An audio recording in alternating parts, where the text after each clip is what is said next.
مشکلات ہمیشہ بہترین لوگوں کے حصے میں آتی ہیں، کیونکہ وہ اس کو بہترین طریقے سے انجام دینے کی صلاحیت رکھتے ہیں۔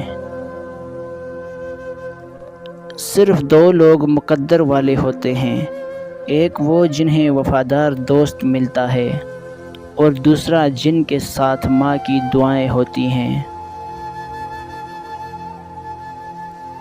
تم کسی کے ساتھ بھلائی کرو، تمہیں اس کا بدلہ برائی کی صورت میں ملے تو سمجھ لو کہ تمہاری نیکی قبول ہو گئی۔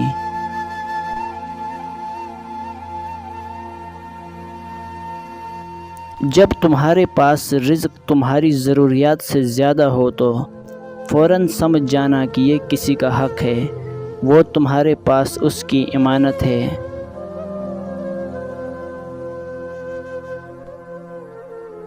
دوستی کا بھرم صرف وہ لوگ رکھ سکتے ہیں جن کے وجود میں سمندر جتنا دل ہو۔